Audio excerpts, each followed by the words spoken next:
30 ஆண்டுகளுக்கு முன்ன ஒரு வருடம் உலகம் மாறிக்கொண்டே இருக்கிறது அப்படின்னு. இப்பெல்லாம் ரொம்ப ஃபாஸ்டா 20 வருஷம் 10 வருஷத்துல உலகம் மாறிது. முன்னாலும் ஒரு தலைமுறைனா பெரிய கேப் சொல்லுவாங்க. இப்பெல்லாம் 10 வருஷத்தே ஒரு தலைமுறை அப்படிங்கிறாங்க.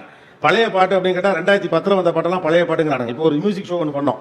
பழைய பாடல் உங்களுக்கு தெரிஞ்சதெல்லாம் சொல்லுங்கன்னா 7 வருஷத்துக்கு முன்னால வந்த பாட்டெல்லாம் பழைய பாட்டு அப்படிங்கிறாங்க. அப்ப எம்ஜிஆர் பாட்டு சிவாஜி பாட்டுலாம் அதெல்லாம் நாங்க கேட்டதே இல்லை அப்படிங்கிறான்.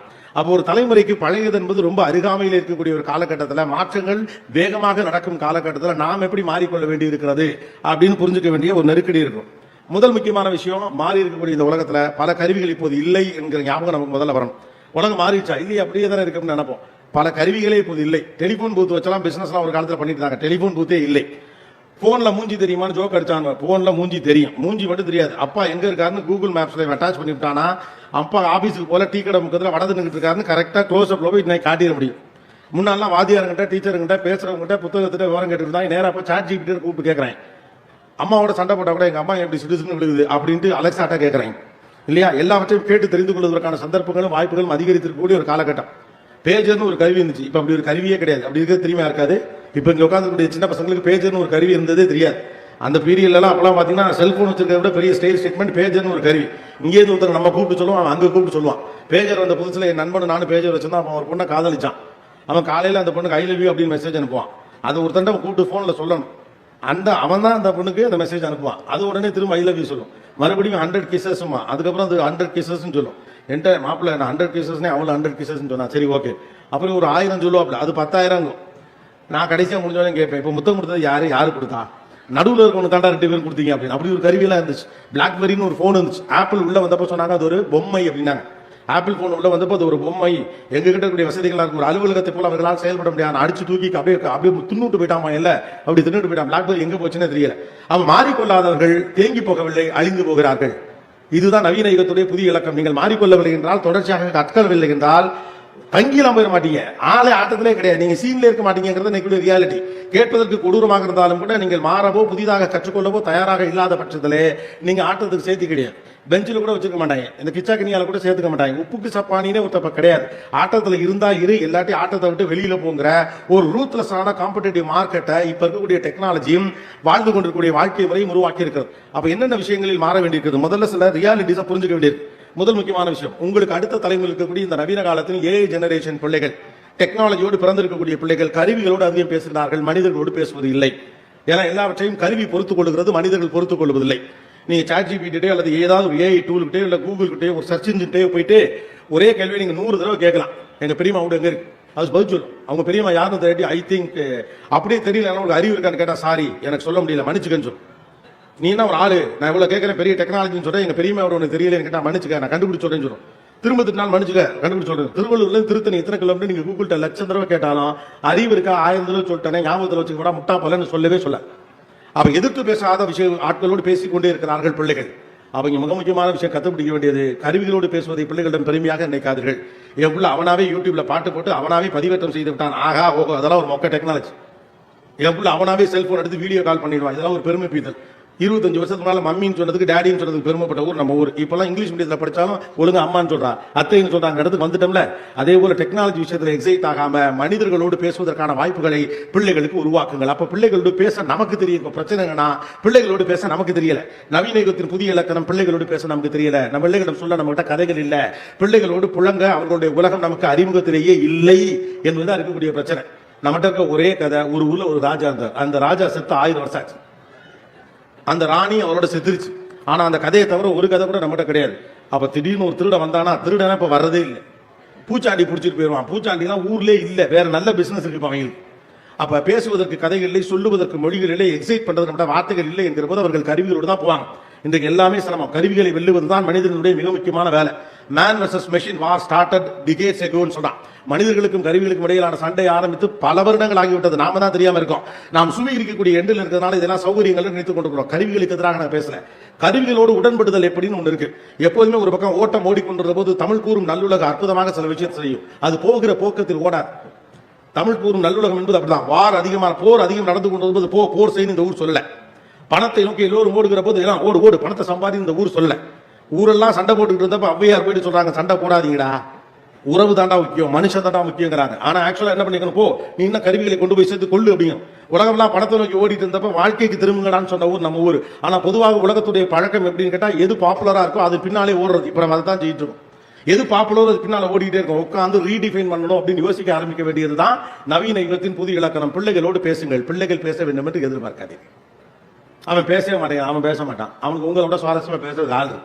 உங்ககிட்ட பேசுறாங்க, என்ன பண்ண போறீங்க, என்ன மார்க் எடுத்துன்னு கேட்க போறீங்க, ஏன் ஷூவை கரெக்டான இடத்துல வைக்கல, ஏன் அம்மா பேச்ச கேட்கல, நீ என்ன நன்றி கெட்ட பிள்ளையா இருக்கிற, எழுத்த விட்டு சுரேஷ் எப்படி இருக்கான், நீ ஏன் இப்படி இருக்கிற, எழுத்த வீட்டுல இருக்க சுரேஷ் சொல்லிட்டு இருப்பாங்க, எழுத்த விட்டு ரமேஷ் எப்படி இருக்கான், நீ ஏன் இப்படி இருக்க. எப்பவுமே எழுத்த விட்டு பையன் தான் நல்ல பையன். பிள்ளைய மாத்திக்கலாம்ல, மாத்திக்கமா இல்லையா? அப்ப பிள்ளைகளோடு பேசுவதற்கான மொழி என்று ஒன்று இருக்கிறது. பிள்ளைங்க எல்லாருமே தங்களுடைய நேரத்தை குறைத்து கொண்டு விட்டார்கள். ஒரு காலகட்டத்தில் பார்த்தீங்கன்னா சோசியல் மீடியாலாம் வீடியோலாம் 1 மணி நேரம் போட்டா உட்காந்து பார்ப்பாங்க வேலையை போய். 3 மணி நேரம் படம் பார்த்தவங்க தானே நீங்க இல்லையா? நைட்டு சினிமாக்கு 10:30 மணிக்கு போனா காலையில் 2:30 மணிக்கு வீட்டுக்கு வருவாங்க. இப்பெல்லாம் 2 மணி நேரத்துக்கு மேல படம் இருந்தா தேட்டருக்காரனே எடிட் பண்ணிடலாம் இல்லையா? அவங்களே எடிட் பண்ணிட்டு போயிடறாங்க. ஒரு நாள் முழுக்க உட்காந்து மேட்ச் பார்த்த காலம்லாம் உண்டு. One day matches. இப்போ ஒன் டே மேட்சஸை காப்பாற்ற கிரிக்கெட் போர்டே போராடு. 2020 வந்துறானுங்க. 2020 வந்த புதுசுல அந்த 3 மணி நேரம் உட்காந்து முழுசா மேட்ச் எல்லாம் நம்மளாம் பார்த்தோம். அதுக்கப்புறமா நம்ம ஆடுறப்ப மட்டும் பார்ப்போம். இந்தியா வர்சஸ் பாகிஸ்தான் நடந்தா இந்தியா விளையாடுறது மட்டும் பார்க்க ஆரம்பிச்சாங்க. பேட்டிங் தான் எங்களுக்கு பிடிக்கும் அப்படின்னு சொல்லிட்டு. அதுக்கப்புறம் பார்த்தாங்க ஹைலைட்ஸ் மட்டும் பார்த்தா போதும். ஏன்னா 6 பாலுக்கு எனக்கு 6 6 வேணும். இப்போ ஒரு ஓவருக்கு 1 6 அடிச்சது ஒரு காலத்தில் ஓஹோன்றது. 2020 வந்தப்போ ஆகா எவ்வளவு ஃபாஸ்டா இருக்கு இந்த மேட்ச், ஒரு ஃபுட்பால் மேட்சே போல 3 மணி நேரத்திலே முடிகிறது அப்படின்னாங்க. அதுக்கடுத்து என்ன கட்ட வந்துச்சு, ஹைலைட்ஸ் மட்டும் பார்த்தான். இப்போ அவனுங்களுக்கே ஓடிடியில் தெரிஞ்சு போச்சு. 15 நிமிஷம் ஹைலைட்ஸ் கூட பார்க்க மாட்டேங்கிறான் அப்படின்ட்டு 15 மினிட்ஸ் ஹைலைட்ஸ்னு போடுறான், 7 மினிட்ஸ் ஹைலைட்ஸ்னு போடுறான், விராட் கோலி அடிச்சதை பத்தி மட்டும் போடுறான், பெஸ்ட் மூமெண்ட்ஸ் ஒன்று போடுறான். என்ன வேணுமோ பார்த்துக்க, 1 நிமிஷம் 2 நிமிஷம். ரீல்ஸ் எல்லாம் 90 செகண்ட் இருந்தது 60 செகண்ட் ஆயிடுச்சு. அதையும் 10 செகண்ட் தான் பார்க்கறாங்க. அவ்வளவுதான். அப்ப இவங்கிட்ட உட்கார்ந்து நீங்க விளாவாரியெல்லாம் பேச முடியாது. பேசும் முறையை, சொல் அடுக்குகளை மாற்ற பழகுங்கள். எதை சொல்ல வருகிறீர்களோ அதை சொல்லுங்க. நம்ம ஆளுகிட்ட எதை சொல்ல வரோமோ அதை தவிர மீது எல்லாத்தையும் சொல்றது. ஒரு மாலுக்கு கிளம்பி போய் எந்த பொருளை வாங்கணுமோ அந்த பொருளை வாங்காம மற்ற பொருள்லாம் வாங்கிட்டு வாங்க வேண்டிய பொருளுக்கு காசு இல்லாம ஐயா அடுத்த தடவை பார்த்துக்கலாம் திரும்பி வர கூட்டம் நம்ம கூட்டம். நம்ம கம்யூனிகேஷன் இதான் ப்ராப்ளம். நம்முடைய பேச்சு வழக்கம் இதான் பிரச்சனை. பிள்ளைகள்ட்ட நாளா அந்த காலத்துல என்ன பண்ணீங்க புரியலையே. திருவள்ளூர் கலெக்டரா இருந்தீங்களா? உங்கள் நாசாலஜிகள் இங்கே ஒர்க் அவுட் ஆகவே போறதுக்கு. அப்ப பிள்ளைகள்ட்ட பேசும் முறைகளை மாற்றிக்கொள்ளுங்கள். பிள்ளைங்களா பேசினா கேட்க மாட்டேங்கிறான். ஏன்னா நீங்க பேசுறது சுவாரஸ்யமாக இல்லை. கூகுளை விட, சாட் ஜிபிடியை விட, அவர்கள் சந்திக்கக்கூடிய பேச்சாளர்களை விட, டிவியில பார்க்கக்கூடிய முகங்களை விட வீட்டுக்குள் ஒரு நல்ல பேச்சு இருக்கணும். அப்ப நான் பேச்சாளர் இல்ல, ஜென்யூனா பேசுங்க, இமோஷன்ஸா பேசுங்க. பிள்ளைகளோடு முதல் உரையாடலை தொடங்குங்கள். வேலை சார்ந்த பேச்சுகளை குறைத்துக் கொண்டு அன்பு சார்ந்த இமோஷனல் எம்பத்தி ரிலேட்டடா பேசுங்க. நம்முடைய வீடுகளை கவனிச்சு பாத்தீங்கன்னா பேச்சே கிடையாது. ஆக்சுவலா வீடுகளுக்குள் நடக்கக்கூடிய பேச்சுகள் வேலை சார்ந்த பேச்சுகளாகத்தான் இருக்கு. கணவன் மனைவிக்கு இடையிலே காதல் சார்ந்த பேச்சுக்கெல்லாம் குறைஞ்சு போய் ரொம்ப வருஷமாச்சு. இஎம்ஐ கட்டியாச்சா, சொந்தக்காரங்க கல்யாணத்துக்கு போனா எவ்வளவு மொய் எழுதணும், அவங்க நமக்கு எவ்வளவு எழுதுனாங்க, நோட்டை எடுத்து பாரு. அந்த வீணா போன எதுக்கு பத்திரிக்கை வச்சான், நம்ம போனா முதல் வருஷம் நம்மளை உட்கார வைப்பானா, அவன் நம்மளை அசிங்கப்படுத்தவனாச்சு. அவன் கொழுதியா கல்யாணத்துக்கு நான் ஏன் போகணும், என் கொழுதியா கல்யாணம் பரவாயில்ல. உன் தம்பி வந்தானா திருட்டு பையன், உங்க தம்பி மாதிரி ஒண்ணு என் தம்பி கிடையாது, உங்க தங்கச்சி வந்தானா சொம்ப தூக்கிட்டு போறா. எல்லாமே வேலை சார்ந்த பேச்சு தான். யாருமே சுவாரஸ்யமா பேசிக்கல. நம்முடைய வீடுகள் வேலை சார்ந்த பேச்சுகளே பேசிக்கிட்டு இருக்கு. நீங்க மாறி இருக்கிறத கவனிச்சிருக்கீங்களா? நீங்களே மாறிட்டீங்க. அப்ப பிள்ளைகளும் அதான் பேச்சு. ஒரு நிறுவனம் போல நடக்குது நம்முடைய வீடுகள். தந்தை சிஇஓ, அம்மா எம்டி, பசங்களாம் எம்ப்ளாயிஸ். அவங்க ரிசல்ட் ப்ரொடியூஸ் பண்ணும். 2 இட்லி எடுத்து வாயில வைக்கிறதுக்குள்ள 70 மார்க் எடுத்துட்ட, இட்லி தான் கேடு. 70 மார்க்குக்கு இட்லிக்கு என்ன சம்பந்தம் இருக்கு? அவன் திங்கிறது வயிற்றுக்கு. அப்ப பிள்ளைகள் ரிசல்ட் பண்ணி ப்ரொடியூஸ் பண்ணக்கூடிய ப்ரொடக்டிவான ஆட்களாக மட்டும் பார்க்கப்படுகிறார்கள். ஏற்கனவே இந்த உலகம் எல்லாரும் என்னவா மாத்தி வச்சிருக்கு, நீ ப்ரொடக்டிவாரு, சம்பாரி, வேலைக்கு போன்னு சொல்லிட்டு இருக்கு. எம்பத்தியை யார் சொல்லி தருவார்கள்? இனிமேல் கருவிகள் செய்ய முடியாத விஷயத்தை செய்கிறவன் தான் வெற்றியாளர். அவ்வளவுதான். One line direction. கருவியால எம்பத்தியை உருவாக்க முடியாது. கருவிகிட்ட கிரியேட்டிவிட்டி கிடையாது. Wisdom is more important. நாம் எல்லாரும் பழைய முறைமையே சரி என்று நம்பிக்கொண்டு இருக்கிறோம். 2வது மாற்றம், தகவல்களை தெரிந்து வைத்திருப்பது அறிவில்லை. ராமகிருஷ்ணன் வரையில கூட சில விஷயங்கள் பேசிட்டு இருந்தப்ப இதெல்லாம் ஷேர் பண்ண அவர்கிட்ட. தகவல்களை தெரிந்து வைத்திருப்பது அறிவில்லை. Information is not intelligence. நம்மள சின்ன வயசுல இருந்தே தெரிஞ்சு வச்சாங்க. அதனால பாத்தீங்கன்னா 16ஆம் வாய்ப்பாடு சொல்றவங்க புத்திசாலின்னு பாஸ் பண்ண வச்சோம். 1330 திருக்குறள் தெரியும். இப்ப என்ன பண்ண போறது வச்சுக்கிட்டேன். என் புள்ள 16ஆம் வாய்ப்பாடு தலைகீழ சொல்லுவான், 100ல இருந்து ரிவர்ஸ்ல சொல்லுவான். என்னத்துக்கு நான் டயத்தை வேஸ்ட் பண்றீங்க? இப்ப எதுக்குன்னு கேட்டேன். 100 ரிவர்ஸ் என்ன, 1,64,32,333 இன்ட்டு 16,45,442 4ஆல வகுத்து 7ஆல பெருக்கி 23ஆல கூட்டினா எவ்வளவு வரும்னு 12 செகண்ட்ல கால்குலேட்டர் சொல்லிடு. இதை எதுக்கு உட்கார்ந்து கூட்டல் வகுத்தலாம் நான் பார்த்துக்கிட்டு இருக்கிறப்போ?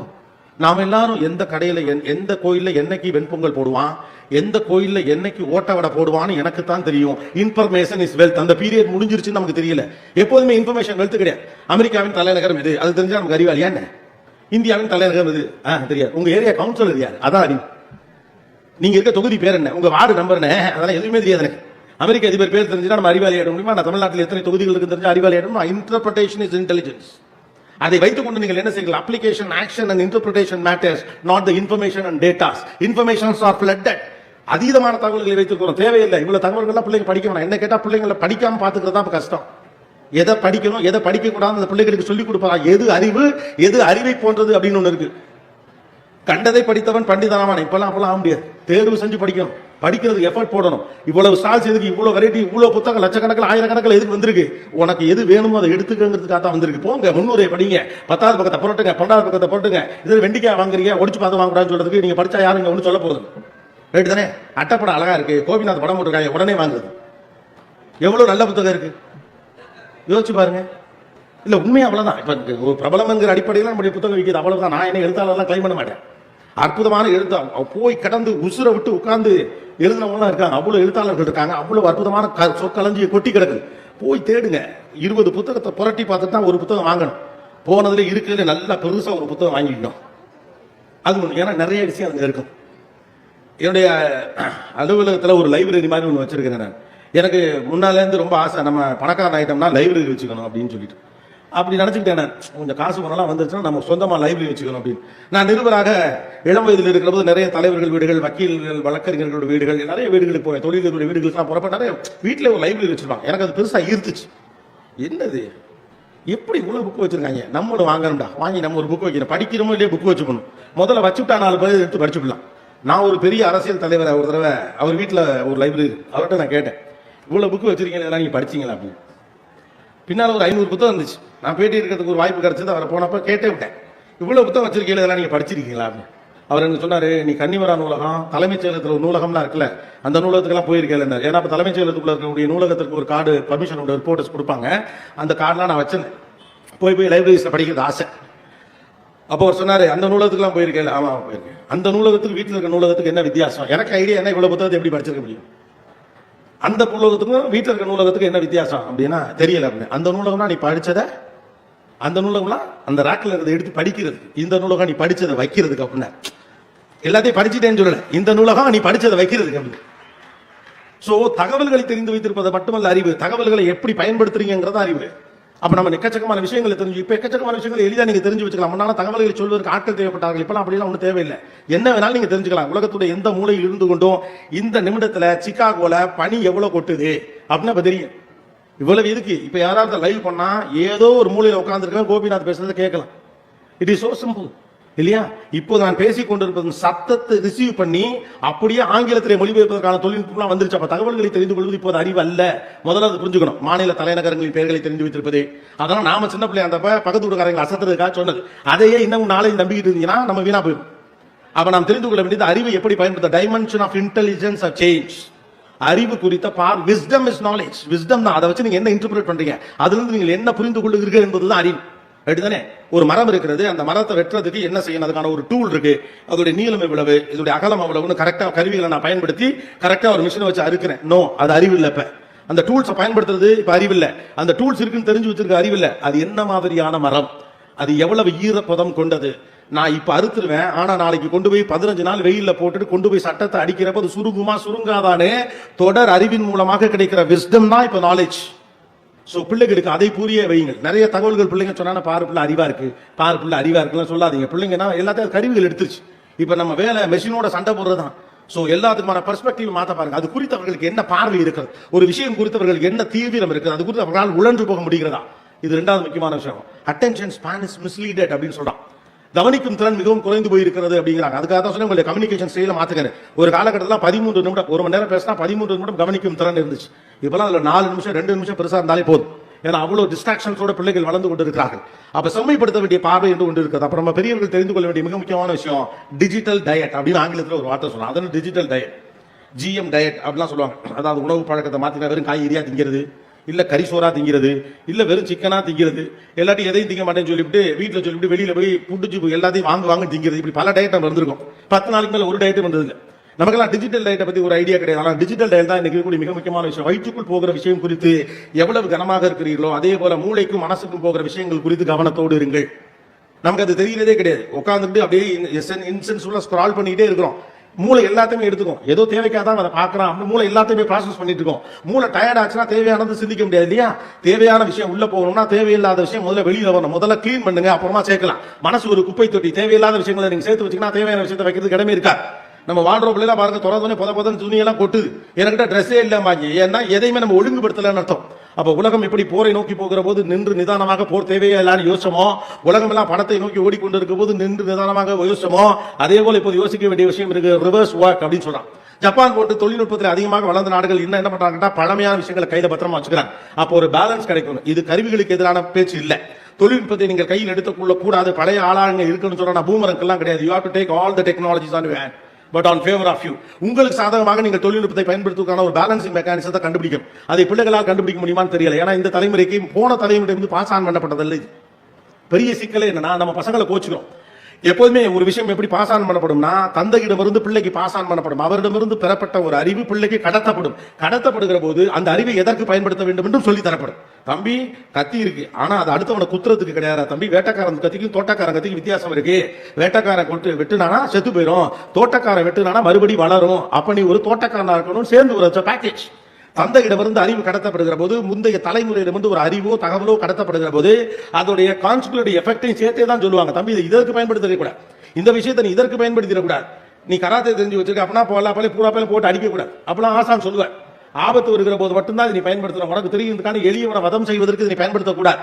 உன்னை விட பலசாலி இல்லாத ஒருவனை அடிப்பதற்காக இந்த ஆயுதத்தை நீ கையில் தூக்கக்கூடாது. ஆயுதத்தை கொடுக்கும் போதே அதோடைய நன்னறியை சேர்த்து சொன்ன. அன்பார்ச்சுனேட்லி இந்த ஜெனரேஷனுக்கு இது நம்ம பாஸ் ஆன் பண்ண விஷயம் இல்ல, இது உலகம் பாஸ் ஆன் பண்ண விஷயம். அப்ப இதோட சேர்த்த நன்னறிகள் யாரும் கொடுக்கவே இல்லை. ஒரு டெக்னாலஜி எப்படி ஹேண்டில் பண்ணணும், நான் ஹேண்டில் பண்ண டெக்னாலஜி என் பிள்ளைக்கு நான் கடத்தல. நான் யூஸ் பண்ணிக்கிட்டு இருந்த கம்ப்யூட்டர் என் பையன் யூஸ் பண்ணல. இன்னும் சொல்ல போனா, நம்ம யூஸ் பண்ண கம்ப்யூட்டரை பார்த்தாங்கன்னா இவங்க சிரிச்சுவாங்க. ஏன்டா கம்ப்யூட்டர் இத்த பெருசாடா இருக்கும் அப்படின்னு.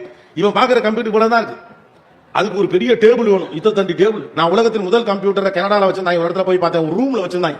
இத்த தண்டி ரூம், ஒரு கம்ப்யூட்டர் வச்சிருந்தாங்க. அதுக்குள்ள ஒரு 6 பெரிய பீரோ வாங்கியால. என்னடான்னு கேட்டா, சிபியூக்கான மதர் போனா.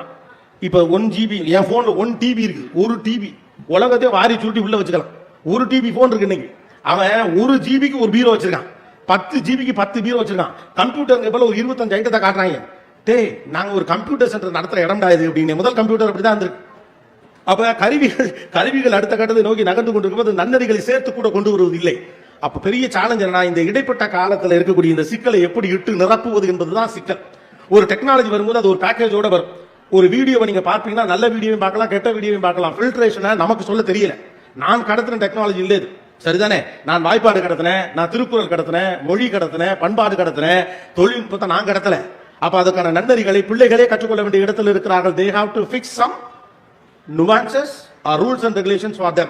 இப்ப நடந்துட்டு இருக்க சண்டை அதுதான். நமக்கு சொல்ல தெரியும். அதுக்கான நன்னறிகள் நம்மளால கடத்த முடியாதுன்னா ஒரே வார்த்தையில் சொல்லிடுறோம், போன நோண்டாது. அவன் எதுக்கு எடுத்தாலும் போன நோண்டாது. முதல்ல நீங்க போன நோண்டாதீங்க. பிள்ளைகள் நீங்க எதை செய்றீங்களோ அதை கன்ஃபார்மா செய்வாங்க. வீட்டுல இரட்டை விதிகள்லாம் வைக்கவே முடியாது. எல்லாருக்கும் ஒரு விதி தான்.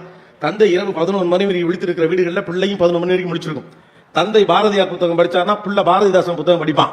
தந்தை நியூஸ் பேப்பர் படிச்சார்னா புள்ள புத்தகம் படிப்பான். தந்தை தவறு செய்தா புள்ள தவறு செய்வான். அதுக்காக எல்லா வீட்டையும் இதுக்காக நான் சொல்லவில்லை. ஆனா இரட்டை விதிகள் என்பதெல்லாம் இனிமேல் ஒப்பிக்க எங்க அப்பாலாம் அப்படி இல்லை. நாங்கெல்லாம் பயப்படும். அது உங்க தலையெழுத்து. நாங்க என்ன பண்ண, நாங்களாம் எங்க அப்பா முன்னால் நின்னே பேச மாட்டோம். அது உங்க ப்ராப்ளம், எங்களுக்கு அது ப்ராப்ளம் இல்லை. நாங்களாம் அந்த அளவுக்கு நிக்க வச்சு நாங்க உட்கார்ந்து பேசுவோம். அப்படி எல்லாம் மாறி இருக்கு. அப்ப you need to understand the reality instead of cursing them. அவர்களை குறை சொல்வதை விட்டுவிட்டு அவர்களுக்கு கூட இடைப்பட்ட சிக்கலை நீங்கள் புரிந்து கொள்ள வேண்டும். அவர்கள் கையாண்டு கொண்டிருக்கக்கூடிய தொழில்நுட்பம் என்பது முழுக்க அறிவியலால் தரப்பட்டது. நாம் கடத்தி ஒன்று அல்ல. அதை ஒட்டிய பேக்கேஜஸ் இருக்குல்ல, அதை நம்ம அவர்களுக்கு கொடுக்கணும். அதுக்கு தான் சொல்ல ரிவர்ஸ் ரோல் எடுங்க அப்படின்னு சொல்றோம். அதுதான் ஜப்பானை ஒரு தொழில்நுட்பத்தில் பெரிய அளவுக்கு வளர்ந்துக்கூடிய நாடு. ஒரு பக்கம் நம்ம டிஜிட்டல் முன்னால போட்டோ அப்படி எடுப்பாங்க, ஞாபகம் இருக்கா? ஒரு நல்ல போட்டோ எடுப்பாங்க. ஏன்னா பிலிம் ரோல் எல்லாரும் பிலிம் போயிடும். ஒரு நல்ல போட்டோ எடுப்பாங்க, எல்லாரும் சேர்ந்து நின்னுங்க அப்படிமா, அந்த இடத்த கவனிப்பான், பின்னால ரோஸ் வருதா இல்லையான்னு பார்ப்பாங்க, எடுங்க அப்படிமா. இப்ப 20 போட்டோ எடுத்தால ஒரு நல்ல போட்டோ எடுத்துக்கிறேன். கிளிக்கிங் அடிச்சு தரலாம். அன்னைக்கெல்லாம் ஒருத்தர் எடுத்துக்கிட்டு இருக்கா, நான் போயிட்டு அவர் எடுத்துக்கிட்டு இருக்கேன். சார் ஒரே ஒரு போட்டோங்கிறாங்க. ஆனா நிக்க வச்சு கிளிக்கி எல்லாத்தையும் அடிச்சு என்ன எக்ஸ்ரேவா எடுக்கிறாங்க. நன்றி தம்பி அப்படின்னு நான் போயிட்டேன். அவர் எடுத்துக்கிட்டே இருக்காப்ல, நான் இருக்கேன் நினைச்சு ஏதோ ஒண்ணு அவன் புறமண்டையாவது தெரியட்டும் அப்படின்ட்டு இப்படி எல்லாம் எடுக்கிறாங்க. எதுக்குன்னு கோபிநாத்தின் மூக்கு என்னதுக்கு? எய்ம்லெஸ். கிடைச்சா போதும். பெர்ஃபெக்ஷனை பத்தி கவலையே கிடையாது. இப்ப ஏன்னா there are choices. என்னால 10ல் ஒன்றை சிறந்ததாக தேட முடியும். அப்ப ஜப்பான் என்ன பண்ண ஆரம்பிச்சாங்க அப்படின்னு கேட்டா அதுவே சொல்லிட்டாங்க. இன்னமும் பிலிம் கேமராவை பயன்படுத்தி போட்டோ எடுக்கிற பழக்கத்தை அவர்கள் பத்திரமாக வைத்திருக்கிறார்கள். வேகமாக ஓடுகிற போது ஸ்லோவா பேலன்ஸ் பண்ணுங்க அப்படின்னு. இன்னமும் கிராமபோன் கரெக்டா எடுத்து அந்த நூல்ல வைக்கணும், அடிக்கியான்னு கத்தது கரெக்டா தூக்கி இங்க வைக்கணும். இப்போ ஒரு பிளேலிஸ்ட் 1000 பாட்டு இருக்கு, எந்த பாட்டுமே நல்லா இல்லை. ஏன்னா எது நல்லா இருக்குன்னு நமக்கு தெரியல, எது பிடிச்சிருக்கு. கொடுப்பதை சுவீகரிக்கும் இடத்துல இருக்கிறோம். Consumer is the most toxic thing. அது எதை பத்தியுமே யோசிக்காது, அதை எடுத்துக்கணும் நினைக்கிறோம். அந்த இடத்துல வந்து மாட்டிருக்கோம். இந்த ஜெனரேஷனுக்கு நீங்க கொடுக்க வேண்டிய புதிய இலக்கணம் தேர்வு செய் என்பதுதான். சுவீகரி என்பதல்ல. சுவீகரிக்கிற இடத்துல இருக்கும் எதுவுமே கவனிக்க மாட்டாங்க, அதை அனுபவிக்க மட்டும் தான் நடப்பாங்க. நம்ம அந்த இடத்துக்கு வந்து உட்காந்து எல்லாத்தையும் சுவீகரிக்கணும். இன்ஃபர்மேஷன் கிடைக்குது, பிள்ளைங்க எல்லாம் அறிவாளியாக்கு, பூரா எல்லாத்தையும் கத்துக்க சொல்லு. குமான் கத்துக்கிட்டோம், கராத்தே கத்துக்கிட்டோம், குங்கு கத்துக்கிட்டோம். டேய், சிந்தாம சோறு திங்க கத்துக்கங்கடா, இல்லையா? சிந்தாம சோறு திங்க கத்துங்க. முதல்ல அதை கத்துக்க, அதை விட்டுறாங்க. கழுவுனமா கழுவையா தெரியாம வந்துட்டு வந்துடுறாங்க. நம்ம எல்லாரும் எதுக்கு அனுப்பிட்டு இருக்கோம்? வேகம் அதை போய் படிச்சு, இதை போய் படிச்சு. Information available, information no use. நிறைய விஷயங்களை தெரிந்து வைத்திருப்பது அறிவில்லை. ஸ்லோ டவுன் பண்ண பிள்ளைகளுக்கு பழக்கம். முதல்ல அதுக்கு நம்ம ஸ்லோ டவுன் பண்ணுவோம். எங்கே ஓடிட்டு இருக்கோம் நமக்கு தெரியும். அப்ப புதிய யுகத்திற்கான புதிய இலக்கணம் என்பது ஸ்லோ டவுன், ரிவர்ஸ் ரோல். ரெண்டு பேரும் முக்கியம். கியரை கரெக்டா போடும். வேகமா தான் போனா ஜெயிக்கலாங்கிறது பழசு. வாய்ப்புகள் குறைவாக இருந்த காலகட்டத்தில் ஓடி போய் ஃபர்ஸ்ட் எடுக்கிறவன் தான். இப்பதான் கொட்டி கிடக்க. எதை எடுக்கணும்னு கண்டுபிடிக்கணும். எதையாவது எடுப்பது அறிவல்ல, எதை எடுப்பது என்று தெளிவதுதான் அறிவு. எதை எடுப்பது என்று தெளிவதுதான் அறிவு. ஒண்ணே ஒண்ணு இருந்துச்சு, 100 பேர் அது ஓடிட்டு இருந்த காலகட்டத்தில் வேகமா வர்றவங்க புத்திசாலி. 100 விஷயம் இருக்கு, 10 பேர் தான் உட்கார்ந்து இருக்கிறோம். அதுல சரியானது தேர்வு செய்யறோம்னா இப்ப புத்திசாலி. புத்திசாலிக்கான அடையாளம் மாறிவிட்டது என்பது நீங்கள் உணராத வரைக்கும் பிள்ளைகளை எந்த வழியில் நடத்துவது என்பது உங்களுக்கு புரியாமல் போகும். மொத்த வார்த்தையில கருவிகளை பயன்படுத்தாத என்று சொல்லிட்டு போயிட்டே இருக்கு. No, it is not at all possible. கருவிகள் இல்லாமல் நடக்க போவதே கிடையாது. அது எல்லாத்தையும் செய்யும். எல்லாத்தையும் இப்படிதான் பண்ணிட்டு. வீட்டுக்கு நடுவுல ஏதாவது ஒரு எலக்ட்ரானிக் டிவைஸ் வச்சிருக்காங்க. தலைக்கு மேல கிளாக் இருக்கு. நீங்க இந்த பிள்ளைகிட்ட அப்படி உட்காந்துருக்குன்னு வச்சுக்கோங்களேன். உள்ள போயிட்டு தம்பி மணி என்னன்னு கேளுங்க. Alexa what is the time now அப்படின்னு அதுட்டு தான் கேட்கறான். அது கரெக்டா சொல்லு. ஏப்பா தலைக்கு மேலதான் எதுக்குடா நிமிந்து அதை பார்த்து டயத்தை வேஸ்ட் பண்ணாம என்ன பண்ண போறீங்க? சும்மா தான் இருப்போம். அப்புறம் என்ன பார்த்து சொன்னா அது பழக்கம் இல்லை. அப்ப மனிதனுடைய எம்பத்தி இஸ் தி பிகெஸ்ட் ப்ராப்ளம். இது அவருடைய குறை என்று நான் சொல்லவில்லை. மாறி இருக்கக்கூடிய வாழ்க்கை முறைக்கு ஏற்றார் போன்ற அறிவுரைகளை நீங்கள் அவர்கள் சொல்லணும். உங்க அப்பா உங்களுக்கு சொன்ன அறிவுரையை உங்க பிள்ளைக்கு சொல்லலாம் ஒரு புண்ணியமும் இல்லை. நீங்க வாழ்ந்த வாழ்க்கைக்கும் அவர்கள் வாழ்க்கைக்கு சம்பந்தமே இல்லை. அதனாலதான் அடுத்த முக்கியமான விஷயம் want to tell you, don't compare your kids with other kids. அது கூட இப்ப குறைஞ்சிருச்சு. உங்கள் குழந்தைகளுடன் இன்னொரு குழந்தையை ஒப்பிடாதீர்கள் சொல்லுவாங்கல்ல, அது குறைஞ்சிருச்சு. இப்ப பிரச்சனை, உங்கள் குழந்தைகளை நீங்கள் சிறுவர்களாக இருந்த குழந்தையோடு ஒப்பிடாதீர்கள். அதான் பெரிய பிரச்சனையே. நான்லாம் 8 வயசு இருந்தப்ப நீ என்ன பண்ணன்னு எனக்கு தெரியும். நான்லாம் 10 வயசு இருந்தப்ப. அதன் வழியாக நம்ம பிள்ளைகளை சிறுமப்படுத்த முயற்சிக்கிறோம். நான் ஒழுக்கமானவனாக இருந்தேன், நான் சரியான நபராக இருந்தேன், நான் சொல் பேச்சு கேட்கும் பிள்ளையாக இருந்தேன், நான் அறிவாளியாக இருந்தேன், நீ மூடனாக இருக்கிறாய்.